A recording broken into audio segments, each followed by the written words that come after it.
श्री सद्गुरू कृपा अकॅडमीमध्ये आपलं सर्वांचं स्वागत आहे. विद्यार्थी मित्रांनो, आता आपण या ठिकाणी 4 ते 6 एप्रिलचं सर्व काही करंट अफेअर या ठिकाणी पाहत आहोत. बघा, प्रश्न क्रमांक 1. प्रत्येक वर्षी 1 एप्रिल रोजी कोणता दिवस साजरा केला जातो? आर-बी-आयचा स्थापना दिवस असतो, ओडिशाचा स्थापना दिवससुद्धा असतो. बघा, आर-बी-आयबद्दल थोडक्यात माहिती पाहूया. आर-बी-आयचा स्थापना दिवस कधी आहे? 1 एप्रिल 1935. आर-बी-आयचे गव्हर्नर कोण आहे? सध्याचे शक्तिकांत दास आहेत. ओडिशा हे 1936 मध्ये भाषेच्या आधारावर निर्माण झालेले पहिले राज्य होते. हा बिहारचा भाग होता. यापूर्वी या राज्याची राजधानी कटक होती, परंतु 1948 मध्ये भुवनेश्वर राजधानी करण्यात आलेली आहे. सर जॉन हुबॉक ओडिशा प्रांताचे पहिले राज्यपाल होते. ओडिशामधील चिल्का सरोवर हे अतिशय महत्त्वाचं आहे. ओडिशाची राजधानी भुवनेश्वर.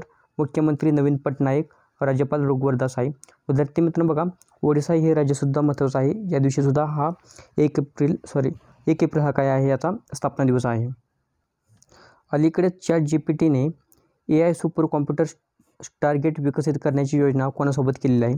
मायक्रोसॉफ्ट. अलीकडेच T20 क्रिकेटमधील सर्वाधिक झेलबाद करणारा यष्टिरक्षक कोण ठरलेला आहे? महेंद्रसिंग धोनी.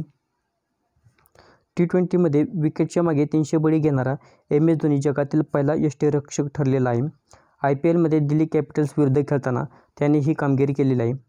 बघा, प्रथम MS धोनीने 300 कॅचेस पकडून हा विक्रम केलेला आहे. दुसरा आहे तो कमरन अकमल आहे. 247 त्याचे कॅचेस आहेत. अलीकडेच FICCI महिला संघटनेच्या अध्यक्षपदी कोणाची नियुक्ती करण्यात आलेली आहे? जयश्री दास वर्मा यांची नियुक्ती करण्यात आलेली आहे. FICCIचा फुल फॉर्म महत्त्वाचा आहे. Federation of Indian chambers of commerce and industry. याची स्थापना झाली 1927 रोजी. मुख्यालय आहे नवी दिल्ली या ठिकाणी. अलीकडेच युनेस्कोने ग्लोबल जिओ पार्क नेटवर्कमध्ये किती साईट्स जोडण्याचा निर्णय घेतलेला आहे? 18. एकूण 213 जिओ पार्क आहेत. 48 देशांमध्ये हे 213 जिओ पार्क आहेत. आता युनेस्कोच्या ज्या वर्ल्ड हेरिटेज साईट आहेत त्या भारतामध्ये त्याच्यातील 42 आहेत. 41वी शांतिनिकेतन आहे. 42वी होयसला मंदिर ही वर्ल्ड हेरिटेज साईट झालेली आहे. अलीकडेच कोणत्या शहरात भारतातील पहिली श्री सेवा जनरल डिफेन्स स्टेशन बांधले जाईल अशी घोषणा करण्यात आलेली आहे? मुंबई. या ठिकाणी बघा, त्रि आहे, हे लक्षात ठेवा, स्त्री नाही, त्रि सेवा आहे. अलीकडेच major Dhyan Chand life time achievement पुरस्कार 2023ने कोणाला सन्मानित करण्यात आलेला आहे? अशोक कुमार.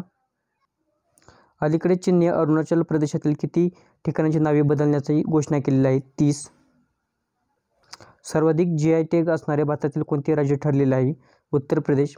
उत्तर प्रदेशमध्ये एकूण 69 GI टॅग आहे. उत्तर प्रदेशमधील वाराणसी एवढ्या विभागामध्येच 30 GI टॅग आहेत. तमिळनाडूमध्ये 58 GI टॅग आहे. अलीकडेच शीग महोत्सव 2024 कोठे आयोजित करण्यात आलेला आहे? गोवा. अक्षय ऊर्जा श्रेणीमध्ये कोणत्या कंपनीने स्कोच ESG पुरस्कार 2024 जिंकलेला आहे? RIC लिमिटेडने. एप्रिल 2024 मध्ये 56वी पुरुष राष्ट्रीय खो खो चॅम्पियनशिप कोणी जिंकलेली आहे? महाराष्ट्र. अलीकडे दोस्ती 16 सराव कोठे आयोजित करण्यात आलेला आहे? मालदीव. 3 देशातील हा सराव आहे, भारत, मालदीव आणि श्रीलंका. संस्करण 16वे आहे. सुरुवात 1992 पासून भारत आणि मालदीवने केली. 2012ला श्रीलंका हा सहभागी झालेला आहे. 2023-24 या वर्षात मालवाहू व्यवस्थापनाच्या बाबतीत भारतातील कोणते बंदर अव्वल स्थानी आहे? पारादीप बंदर, जे ओडिशामध्ये आहे. काँगोच्या पहिल्या महिला पंतप्रधान कोण ठरलेल्या आहेत? जुडिथ सुमिनवा तुलुका. मग विद्यार्थी मित्रांनो, आजचं सर्व काही करंट अफेअर आपलं पूर्ण झालेलं आहे. जे काही करंट अफेअरची PDF आहे ती तुम्हाला घ्यायची असेल तर तुम्ही काय करा, टेलिग्राम चॅनल जॉईन करून घ्या. टेलिग्रामची जी काही लिंक आहे ती या व्हिडिओच्या डिस्क्रिप्शन बॉक्समध्ये देण्यात आलेली आहे.